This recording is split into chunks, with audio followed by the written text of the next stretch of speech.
Guys, I'm gonna cut my hair off. No, I'm not gonna do it myself, but my haircut is not for another few weeks, and I'm dying. I used to be the long mane kind of girl, but I have finally overcome the delusion that it's ever gonna grow back out like that. So I think I'm gonna be a short-haired girly. I don't know yet. I know you might be thinking, wow, this is chaotic. Would you expect anything less from the Antichrist? That's right, Satan's favorite daughter, pleased to make your acquaintance. And if you're not new here, then welcome back, of course. I talk about all things horror on this channel. If you are new here, if that sounds good to you, then click subscribe, click the notification bell and the like button, that way you never miss the next video. Today I'm talking about everything that I watched in the month of April. I have been doing this every single month for almost 4 years now. Could that be? The trend started a while back, I don't know, and I just never stopped doing it, so we're here yet again. First, we'll get into TV shows, and then all the non-horror movies that I watched, and then just a couple horror rewatches from the month. Then we get into all my new watches of old horror. I've caught up on some classics, and then finally new releases. There have been a lot of them. So kicking it off with TV shows, can you tell? Oh no, you can't really see my shirt. It says Cooking with Misty on it, and then there are a bunch of mushrooms. Any takers? Anybody know? Anybody know?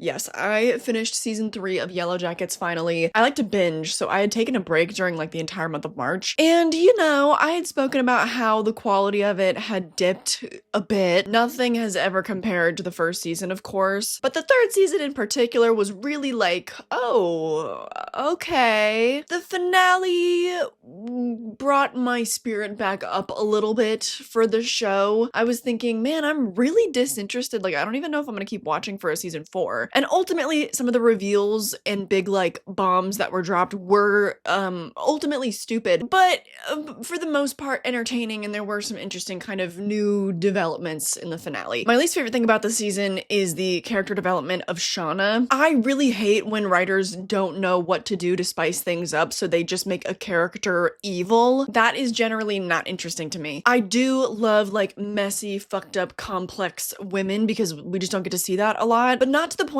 where they just piss me off whenever they're on screen. So anyway, I do have hope for season 4, I guess. Next up, tell me why I watched Devil in the Family, Ruby Frankie. I've been really fascinated with their case ever since everything kind of blew up on them when she revealed that her son, like, didn't have a bed for 6 months or something. People were trying to sound the alarm on that family for so goddamn long. And so it was ultimately interesting to see how everything actually played out, because we were just like all kind of watching helplessly on the internet, like knowing that something was very much wrong. So it was an interesting documentary. I think it was really well put together. I think that it was sometimes not probing enough, particularly with the father Kevin, but also with people like that that are just so mind-numbingly brainwashed. There's only so much information and like accountability that you can get from them. So I understand. Ultimately, I think it was a really good little miniseries. Now, of course, I watched Love on the Spectrum season 3. Everybody is now. Glad everyone's woken up to that. But I also started rewatching Love on the Spectrum Australia because I was like, damn, like I just want more of this content. And then I realized that Love on the Spectrum Australia got canceled. Like, what the hell? Why do we only get 2 seasons of that? I don't understand. I think that I prefer the Australian version because it feels a lot less produced. The newest season of Love on the Spectrum in the United States is like, especially, I don't know, it's starting to like not feel real to me. And finally, for TV shows, I am getting back to my Black Mirror era, I guess. My partner and I both were really big on the show when we were in high school, but we literally haven't watched it since I think season 5 came out, which was like 2017. I didn't realize it had been that long since I watched the show, but I lost interest. You know, they took forever to get season 6 out and I just didn't watch it. So we also do need to catch up on season 6 as well. We've only watched 3 episodes though. We rewatched the first part of USS Callister and then we watched the sequel to it, which I kind of wish that we saved for last because I loved it. I thought the continuation of that story was fantastic and I want a part 3. I also really think that that could be its own show. It doesn't really feel like Black Mirror. It feels like it needs to be its own spin-off thing. But then we also watched the episode Plaything, which hit a little bit close to home as somebody who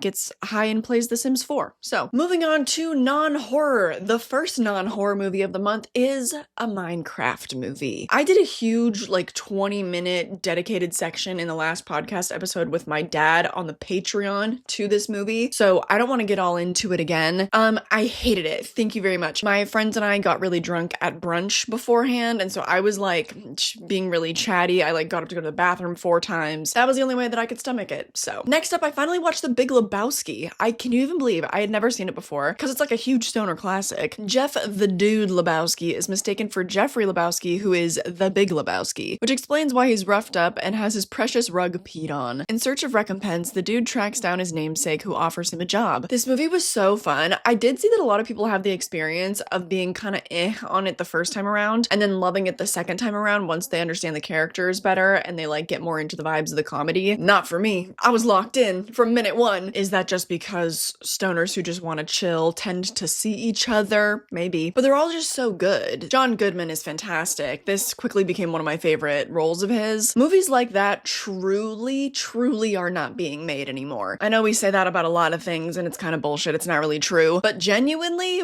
you know, when's the next Big Lebowski coming up? I don't see her on the horizon. Loved. Gave it 4.5 stars out of 5. Next up is James and the Giant Peach. And I included this in my was this horror movie good or was I 12 video because it's horrifying. Like, that is a horror movie to me, and I don't know why I loved it so much when I was like a little wee tater tot, but I did. And I finally revisited it about 20 years later. Didn't like it, was freaked out in the wrong ways, felt very uncomfortable. There is a giant rhino that eats this little boy's parents. This boy turns into a claymation version of himself and befriends a bunch of bugs. There's a spider played by Susan Sarandon, and she's French, and she's like confusingly sexy. No ma'am. No ma'am. Oh, I finally caught up with One of Them Days. I had wanted to see it in theaters, but it just didn't work out. This stars Keke Palmer and SZA as co-leads, and they're 2 girls who, due to extenuating circumstances, have one crazy day to try to make their rent. And overall, it was like sweet and I think a good story and a nice installment in the buddy comedy that's not 2 men. I just didn't find it funny. So I don't know why, because I love Keke Palmer. I watch her podcast. I think that she's really charming and really funny. I thought that SZA, her acting also was really good, but the comedy wasn't clicking for me in the writing of this movie. It's on Netflix now though, so I recommend trying it out. Tombstone is up next. This one is a rewatch and it's a classic, so hopefully you know it. Of course, Val Kilmer passed recently, so it just felt like an appropriate time. I was with my parents, my partner, and my partner's parents, and everyone had seen Tombstone except for my partner. So we were like, this is ridiculous, and let's also like honor Val Kilmer. Oh, Johnny, I apologize. I forgot you were there. You may go now. One of the best lines in cinema history. Definitely Val Kilmer's best role. I don't think that's debatable. It's just a dude's rule type of a film. So not one of my like ultimate all-time favorites, but a classic. Very enjoyable classic. I also revisited the Hunger Games franchise. Just felt like it. No reason. It's not like the world around me is devolving into fascism or anything. I will say I do keep waiting for the day that I'm not gonna care anymore that they broke up the last book into 2 movies, but I still care. That still sucks. Next up, Gonjosaurus Rex. I bet that you couldn't guess which day in April I threw on this flick. A giant tyrannosaur terrorizes a band of California marijuana growers. So my best friend Leanne, she lives across the pond. She lives over in the UK. But every year since 2020, I think, we have FaceTimed and we have watched a movie together for 420. In 2020, it was Jason Takes Manhattan for some reason. Oh wait, no, Jason Takes Manhattan was in 2021. In 2022, we watched 420 Massacre. That one is super enjoyable. In 2023, I think I remember it was Hansel and Gretel Get Baked. Then 420 last year, I actually was visiting them. So we were physically together for the first time, like on 420. I'd visited them before. And we watched The Tripper, which I think was directed by David Arquette and starring him. And it was so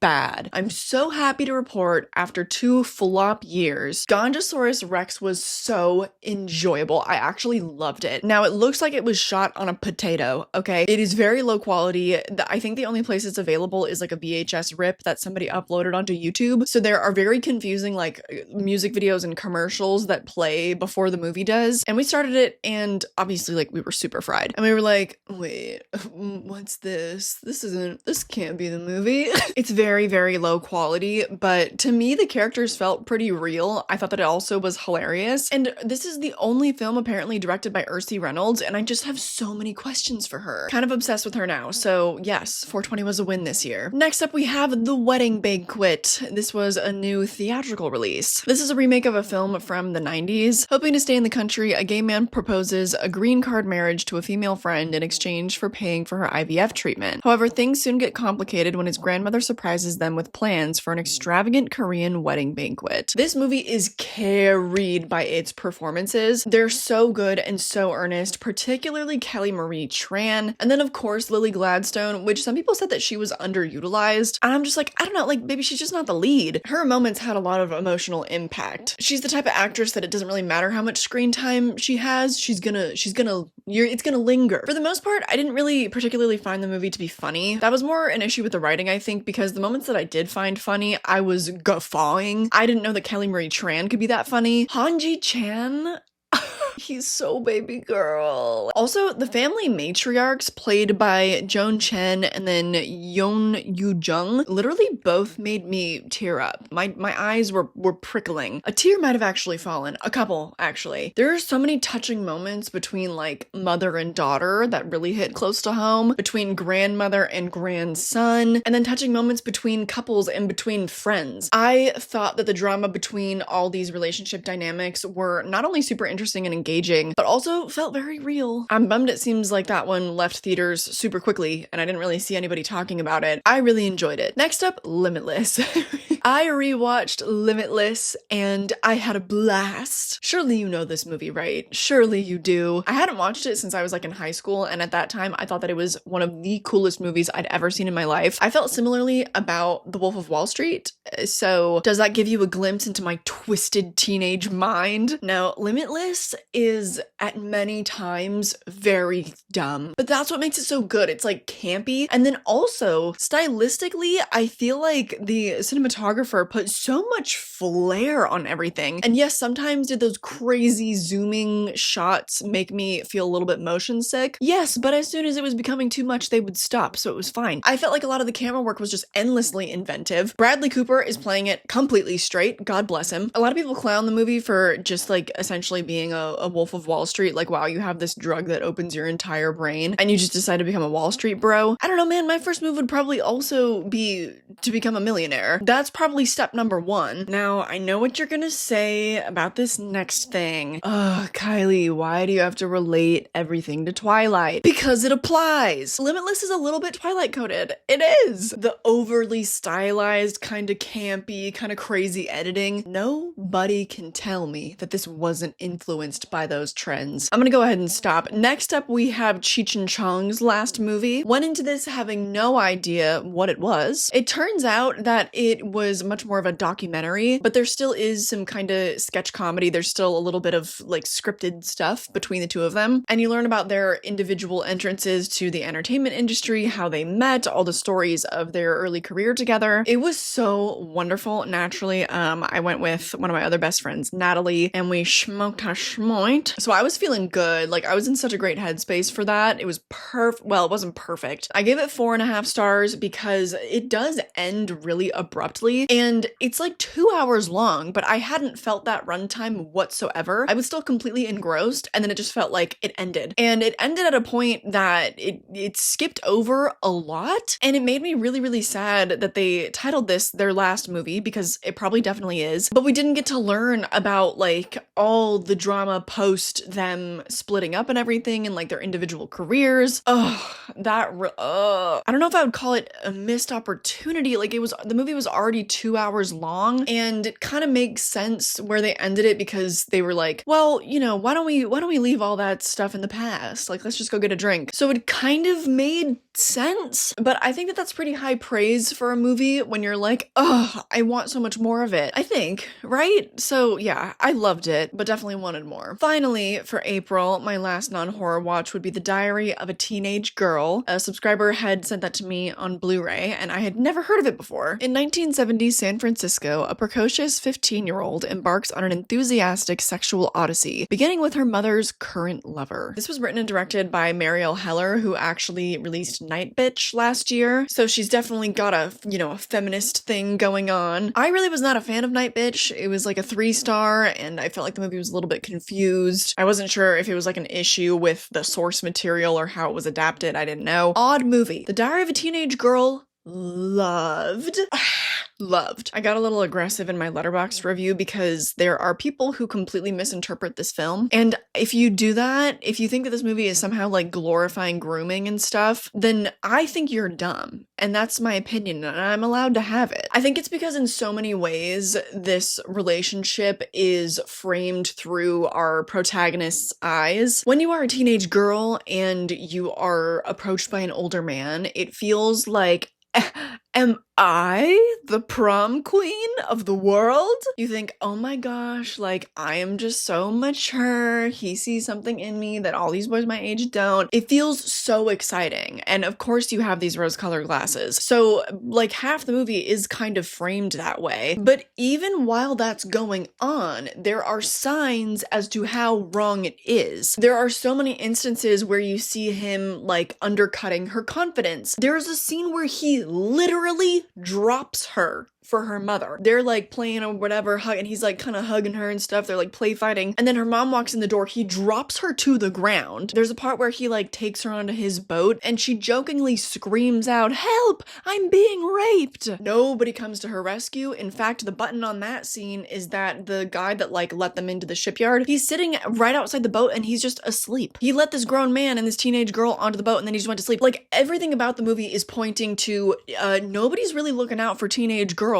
I beg for an ounce of critical thought in these people. Or there was, one person was like, the character is supposed to be underaged, but she's naked and the movie is like showing her off. This came out like a decade before The Substance or something, right? Yeah, 2015. So look, maybe people just weren't as smart. Maybe we didn't have something else to compare it to be like, oh no, it's like this. The way that she inspects her body in the movie, like I can't tell you how many times I did that as a teenager. Also, the actor at the time, she was like 22 or 23. It's a movie, it's pretend. You're an adult, you should know that. And it felt very realistic. It didn't feel like it was sexualizing her. It felt exactly like how I viewed myself at the time. You know, checking out, like why are my boobs so small? This movie was framed so perfectly and like so delicately to the teenage girl's point of view. Loved it. I loved it. Also, I truly, again, I know I'm stuck on this, but I don't know how you make it to the second half of the movie with like how her relationship develops with this man, and you think that it's glorifying that kind of relationship in any way. It becomes a nightmare, as those situations do. So, Your Honor, there is my evidence.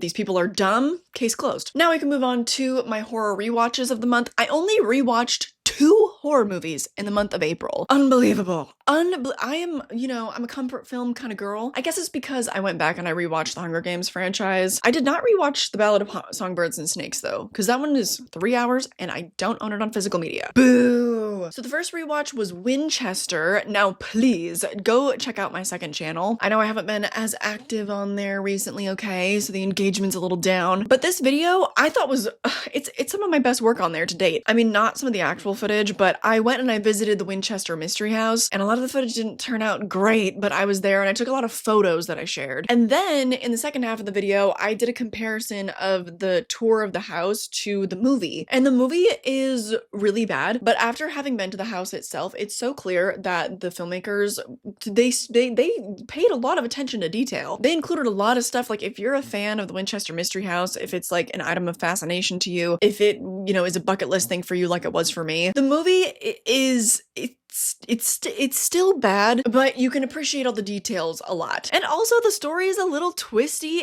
And Helen Mirren is there. It's just the actual execution of the movie itself that's a flop. Now, my other horror rewatch of the month would be the Human Centipede. Hear me out. It was a watch along. I was celebrating a fundraising milestone. When you guys donate to my short film GoFundMe's, then I reward you by torturing myself on camera. camera. Now, I have decided that when we hit the next torture milestone, which is $3,000, that I'm not watching the second movie, okay? That's gonna have to wait until we hit like maybe $6,000, because the things I've heard about that film and just like how grotesque and everything it is, I'm like, no, I need a little bit more incentive. But when we hit the 3,000 milestone, then I will be watching Human Centipede 3. So yeah, that GoFundMe she's always linked down below for you if you want to torture me. Human Centipede is bad. It's not good. So yeah, groundbreaking information. You heard it here first. Now getting into my new watches of old horror, starting with Snow White, A Tale of Terror. This is actually a made-for-TV film, but it stars Sigourney Weaver. The insane and wicked stepmother is consumed with jealousy for her beautiful stepdaughter Lily, whom she is determined to destroy. Oh, also Sam Neill is there, and Monica Keena, who is in Freddy vs. Jason. Guys, obviously we have aliens, so what I'm about to say might seem crazy. This might be the hottest that Sigourney Weaver has ever looked. It's serious. For a made-for-TV film that came out in 1997, I was surprised by kind of how dark it was. And also, it was so gothic. I thought that all the set design and everything was just so gorgeous. And I was like, wait, this is made for TV, but it looks so expensive. It did indeed cost over $10 million, I think. I remember I looked it up. So then that all made more sense. I guess I just didn't realize that that kind of money was being thrown at made-for-TV stuff back then. It was very enjoyable. Of course, my friends and I, Leanne and then my friend Tiago, we were inspired to watch this because of the release of the new Snow White. You know, I was certainly curious for a better adaptation, and we got it. Like, it was very enjoyable, not something that I loved, but certainly worth a one-time watch at least. And also, finally, I think the very first adaptation of Snow White where the evil queen is not just evil for no reason. She actually has a few layers to her. She's more three-dimensional. Next up, we have Frankenstein from 2015. After Snow White, I was like, yeah, I'll just check out other adaptations of other stuff. A modern-day retelling set in Los Angeles and told from the perspective of the monster. Abandoned after creation, he is confronted by violence from the world around him and must learn to cope with the horrifying reality of humanity. Now, this movie's not great, but it, ironically, I think is one of the best adaptations of the book that I've ever seen. Because it is from the monster's perspective, and because the real monster of the story is humanity. I mean, okay, look, to be fair, James Whale's take, that's still the case. The monster is portrayed as gentle, and then, you know, the villagers are more the villain of the story, but they don't give the monster any kind of intelligence, which is like a huge fundamental element of the book. So this was, I think, the first adaptation I've seen that actually, like, applies that. Now, it's not good, but this movie certainly has its moments. It certainly gets the gears turning. I found it very interesting. I think it is worth at least a one-time watch. There are some parts that it's like, oh, that's kind of burned into my eyeballs. Like this grown man playing the monster, essentially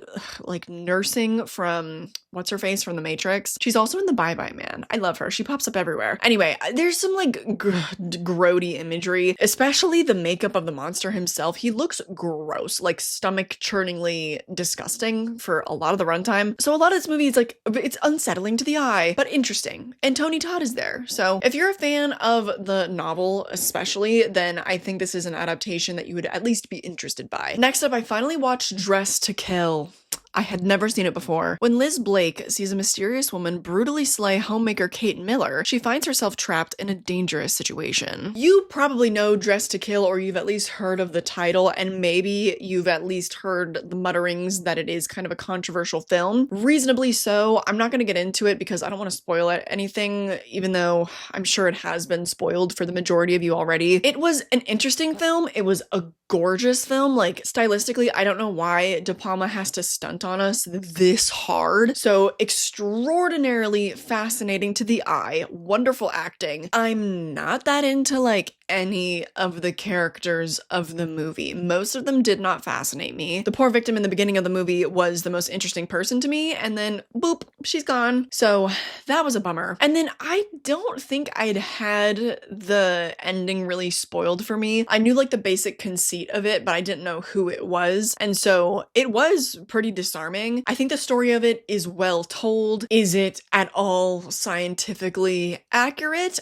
No. So that makes it a little bit tougher to swallow. I don't know. It was a movie that like I needed to take a little while to digest. And ultimately, I think that I liked it, but I'm gonna need to give it another watch. It's gonna be one of those where I give it a redemption rewatch in a couple of years, so that's where I'll leave it for now. I finally watched so many things that I had on my watch list. Next up is Rings, and no, not the terrible 2017 sequel to The Ring, but the short film that came out, I think, in 2005. You can find this on YouTube, by the way, if you want to watch it. It stars Ryan Merriman, who you might know from like Pretty Little Liars. Also, Emily Van Camp is in it, who I know from Marvel movies. She's in some of the Captain America movies. Jake is a teenager who watches the cursed videotape after joining a teen cult named Rings. So here you can join Jake as he lives the horrifying experiences of Samara Morgan's cursed tape. I said that I'm gonna tell my children that this was a documentary because, oh my god, this would have been right up my alley as a kid. It's so early 2000s, so like cursed internet video kind of thing. So beautifully of its era. I'm gonna say, yes, children, they dug this up in a time capsule. It is a documentary. This was real. No, I'm not evil, but you get my point, I think. You can watch it for free on YouTube. I think it's only like 16 minutes long, and I enjoyed myself. It's not good, but it's a good time. Speaking of a good time, Requiem for a Dream is not. Though I did just post an entire bonus review over on the Patreon. I have a series that I call I Finally Watched, and when it's for like really big movies that like, you know, have a lot of buzz or have some controversy or whatever, I like to really get into it. So I'm not going to do that here. Join the second tier of the Patreon if you want to get bonus reviews. But I quite enjoyed it, and the more I sat on it and the more I thought about it, the more that I liked it. I also had a lot of pushback. Similarly for The Diary of a Teenage Girl, there was this one just dumb review for Requiem for a Dream that I really like kind of break apart point by point in that bonus review. So go enjoy. Next up, I also finally watched Jacob's Ladder. Had never seen that before. I watched that the same day as Requiem for a Dream. I just was in the mood to feel bad. Mourning his dead son, a haunted Vietnam War veteran attempts to uncover his past while suffering from a severe case of dissociation. To do so, he must decipher reality and life from his own dreams, delusions, and perceptions of death. This movie wasn't quite as gripping as I was hoping for it to be. The ultimate reveal and what this movie is known for, I had no idea about. So I'm not going to talk about it here, don't worry. Somehow I went my whole life not knowing that there even was, you know, that even was the conceit. Trying to be so careful with my words, can you tell? And that hit! It hit! I didn't love the movie. I thought that for the most part, it had some pacing problems where something really over the top and really interesting would happen, and then I feel like it would severely lull. And then also, I'm not a super big fan of when literally anything can happen. I love when a director throws you off and maybe there's like a crazy opening to a movie like Scream, where it's like, okay, strap in, like, I guess anything can happen here. Like, there's certain instances where I love that, but then there are other instances, especially when things get like really trippy or a lot of stuff is happening inside someone's head, a la Smile 2, that I'm like, okay, well, that's just not really fair, because you can just write off anything as, oh, well, it's because it was in her head, blah, blah, blah. I'm not into that. To me, then it becomes uninteresting. So I didn't love it, but I liked it, and I would rewatch it eventually. Byzantium is up next, and this is, I think, like an IFC Midnight old movie, and it stars Saoirse Ronan as a vampire. Residents of a coastal town learn with deathly consequences the secret shared by the two mysterious women who have sought shelter at a rundown hotel. That's a really misleading log line. I don't know why that's what it says on IMDb. You know that they're vampires like very immediately. You would think that'd be good, right? Like Saoirse Ronan, what's her face? Gemma Arterton. Caleb Landry Jones is there from Get Out. There also is sort of a Twilight coded storyline in there, and this came out in 2012, so I know that it was inspired, where Saoirse is dealing with kind of a budding relationship with this human boy, and it's so boring. This movie's 2 hours long. Honey, cut it down. Cut it down by like a half hour at least. There's also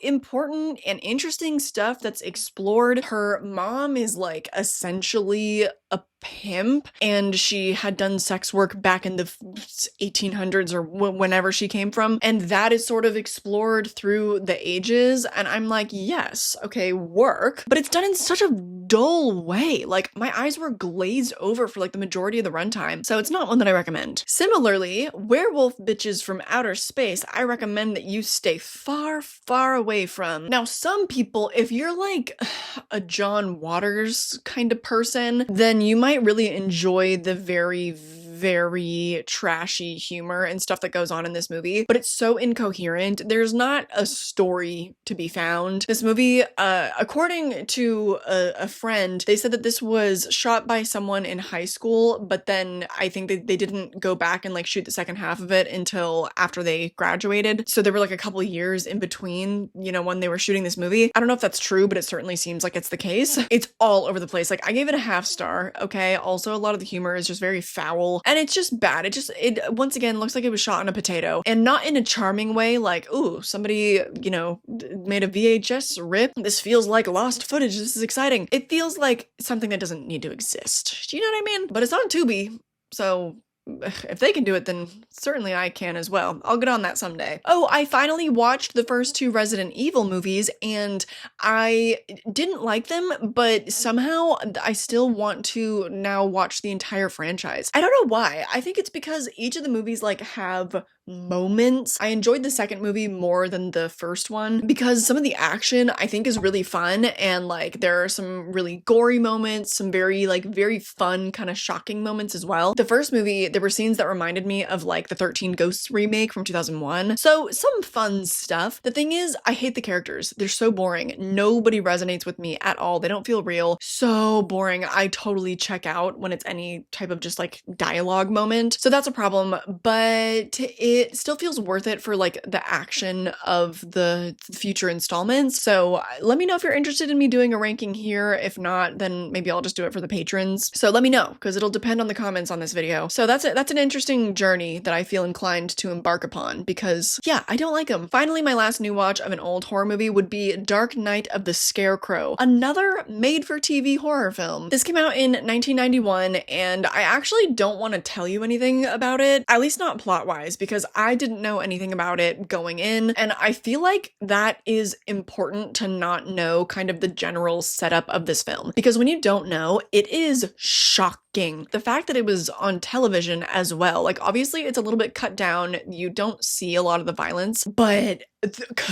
conceptually, honey, you can use your imagination, and this movie is dark. Now, unfortunately, a lot of it is boring, okay? It's got some quality problems here and there, but some scenes I felt entirely gripped by. There's a courtroom scene in particular, one of the opening scenes as well, you'll know it when you see it. A lot of the movie does kind of plod along though, so you kind of have to get through that, but ultimately, I found it worth it. I think I gave the movie 3 stars because story-wise, and by the end of the film, I felt like, okay, this was definitely worth it to sit through. I don't know. I might watch it again. It has good spooky like fall time feelings to it. It's not like there's a lot of production design that leans that way, but you know, rural America reminds me of fall. I guess we have John Carpenter's Halloween to thank for that association. I don't know what it is, but the movie, despite being so dark and stuff, kind of has that cozy feeling. So I could see myself some fall years from now being like, you know what I should revisit? Dark Night of the Scarecrow. That does it for all my new watches of old horror. Now my camera battery is gonna die, so I'm gonna swap that out, and then let's get into all of the new horror releases. Sorry if the angle changed just ever so slightly, but first up we have The Rule of Jenny Penn. I actually was invited to the premiere of this movie, but I was traveling, I couldn't attend, but thank you, Shudder, for thinking of me. Confined to a secluded rest home and trapped within his stroke-ridden body, a former judge must stop an elderly psychopath who employs a child's puppet to abuse the home's residents with deadly consequences. Yes, that is Jeffrey Rush, and that is also John Lithgow. Very interesting cast, very interesting premise, good setup, great first act, and then it just becomes elder abuse. The movie. Something with such an interesting setup I just thought was going somewhere, and the movie has something to say about being elderly, you know, what it means to be trapped in your own body. It does have an empathetic exploration there, but there's not too much to be said other than it sucks. So there's not a whole lot of like nuance to dive into. This movie has a more black and white take of this good, he bad. There's a little bit of a journey of learning to stand up for yourself, I suppose. It gets into a little bit of like how difficult it is to advocate for yourself when you're an old person, but the movie says that, and then it kind of gets repetitive because it's just, it's an obvious thing. So it wasn't great. I'd maybe recommend it if you really enjoy John Lithgow because he gives a hell of a performance here. I don't know why. I understand, I think the movie is set in New Zealand. It was a New Zealand production, etc. I don't know why that would mean that Jeffrey Rush's character is an American in New Zealand, but John Lithgow's character is a native New Zealander. Why wasn't he just also American? Because he puts on a New Zealand accent and it's not my favorite. Also, they give him blue contacts. Inexplicably. I genuinely, like, I couldn't figure out why that was the look that they went with for him. If he just was like, you know what, I'm gonna have blue eyes in this movie. Whose idea was that? Whose choice? I must have missed something. I must have. Strange movie, not a fave. It was a 3 out of 5. Next up, Screamboat, the new horror take on Steamboat Willie, what we've all been waiting for. Why does it say it stars Tyler Posey? Excuse me? Oh, he plays the radio operator Mike. I don't think he's ever on screen. What? And it also stars David Howard Thornton, of course, as the little mouse. On the last ferry of the night in New York, passengers and crew are hunted by a merciless rat.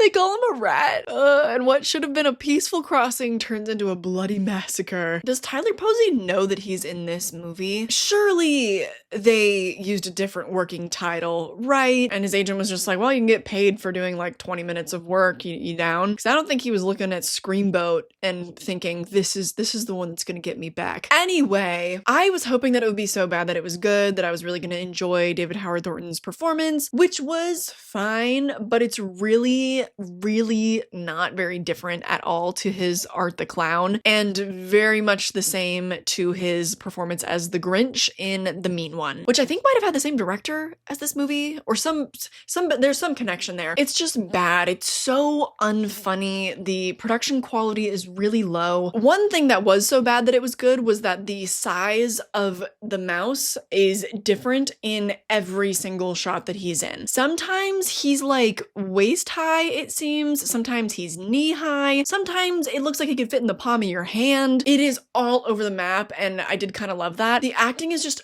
atrocious, and I'm sorry, I usually don't harp on acting. It's not usually something that I really comment on because it is a very vulnerable thing and people are usually trying their best. It's hard to say that about the actors in this film, and we'll leave it there. So yeah, it was a 1.5 star experience. There was one joke where this guy's penis gets cut off that I enjoyed, and that was it. So now moving on to Hell of a Summer. This is the directorial debut of Billy Brick and Finn Wolfhard. They co-directed. The counselors of a summer camp are terrorized by a masked killer. This is very Friday the 13th coded, if Friday the 13th had really excellent comedy writers behind it, and if it had writers that cared about the drama and the development of the characters. I really enjoyed Hell of a Summer. I know people had a lot of complaints that were like, oh, this feels like a slasher right out of the 80s, cut to ribbons by the MPAA and all. And it's like, give them a break. This is first and foremost, look, first of all, this is a comedy. Okay, I bet that the marketing was a little more heavy on like the slasher elements and stuff because that's what's selling. Like, horror is extremely popular. Mid-budget horror keeps studios afloat. So that is a smart way to market the movie. But first and foremost, it's a comedy. This movie is hilarious, by the way. It's right in the niche of like my era of Gen Z humor. I feel like you truly do need micro generation labels to kind of divvy up early Gen Z, mid Gen Z, which is me, 1999, and then later Gen Z, because later, post 2000 Gen Z, they're kind of weird. This hit such a sweet spot for me, and I also was genuinely pretty surprised by a lot of the plot developments. Some people found it predictable. Hey, my hat's off to you.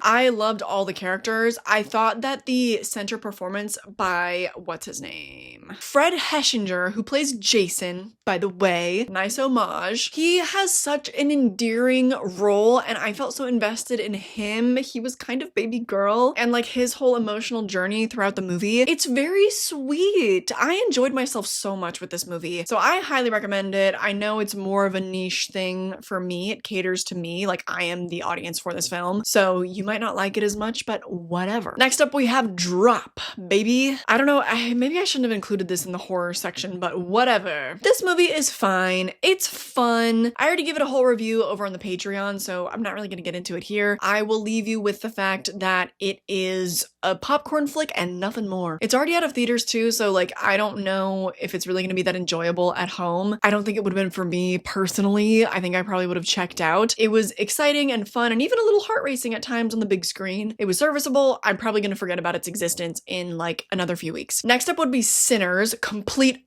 opposite, instant classic. Go watch my entire dedicated review of this film. It's on this channel, so you can watch that one for free. I also did quite a bit of research into that movie. I mean, it wasn't like a full deep dive, it was like a half dive, you know, but I get into a lot of the fun facts and all the stuff that informed Ryan Coogler in the making of the film, so I definitely recommend check out that review. The last movie we have to talk about today is one that did not get a solo review from me, even though some of you asked for it. I'm sorry. That would be Until Dawn. Until Dawn. What a strange little movie that I feel like we're gonna look back on as just an odd blip amidst the culture and era of video game adaptations. Dead by Dawn, Dead by Dawn. A group of friends trapped in a time loop where mysterious foes chase and kill them in gruesome ways must survive until dawn to escape it. So from what I've heard, this movie has nothing to do with the video game at all, because apparently there is no time loop element to the video game. You cannot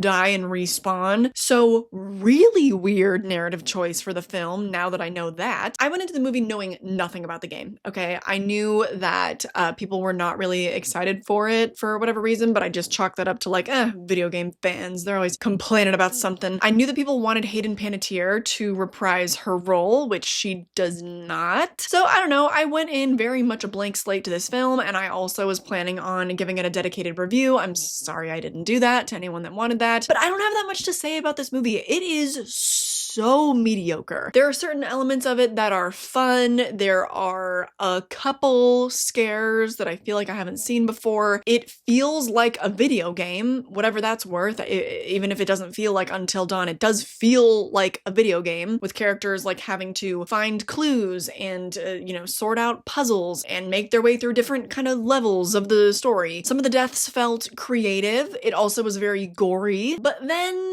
you have the everything else, which sucked. The characters are so uninteresting. There is a huge amount of exposition dump dialogue at the very beginning, and sometimes I can be okay with this because in a lot of horror movies you just gotta set up who people are really quickly, because a lot of the time they start dying quickly, but you gotta, you know who they are and how they fit in and how they relate to the main character and how they feel about them before they die. It's like, it's a lot to have to cram in sometimes. This was really egregious. I really disliked the dialogue of this film because it would be so much exposition all at once sometimes that I would like miss certain parts of it, and I'm like, oh wait, what? Oh, okay, well, I guess hopefully that wasn't too important to know. And then so the characters, bad. Not very well fleshed out. Very basic backstories as well with like trauma and stuff. And then a lot of the scares themselves were really bad. If this came out in 2013, the streets would have gone crazy. This would have gone triple platinum in my household probably, because I easily could have seen like my 14-year-old self being at the theater and everyone being really ruckus and reacting to everything and it being like, whoa. But unfortunately, most of the scares in this movie are the types of scares that James Wan introduced us to 15 years ago. And also some of it felt kind of juvenile. Like, it's an R-rated film that's really gory, but then some of the scares, it's like, whoa, he turns around once, there's an empty rocking chair that's moving, he turns back around, oh, the empty rocking chair is still rocking, turns back again, and oh my god, there's a clown doll sitting in the rocking chair. Okay. It just was a lot of dumb shit like that. Stuff that I am not on board with, not even in like a cheesy, PG-13 horror movie, because those have their place in my heart as well. But this just was not good, and as much as I love exploding people, that was novel in Ready or Not, and then it never really was again. That was the complaint that I had about Abigail. I'm like, hey guys, do something different. There were some moments where it was funny in Until Dawn, but it's just like, okay, this movie is just so full of things that I have seen before. The plot is not really coherent. There are some weird jumps that like I could not wrap my mind around the logic with the story. Overall, just kind of a confusing mess that was really derivative from the scares to the overcoming trauma character journey. I really don't know what they were thinking with this movie. I don't know about the game, but they surely would have been better off just following that story, whatever it was. I'm sure of it. Because also, you know what we're tired of at this point? Time loops. Unless it's Happy Death Day 3, I don't want it. Let's take a little break from that, right? So sorry to leave you on more of a bummer note, but that will do it for everything that I watched in April. I don't know how I yapped so much in this video. Usually I don't record for longer than an hour on these recaps. I have been recording for an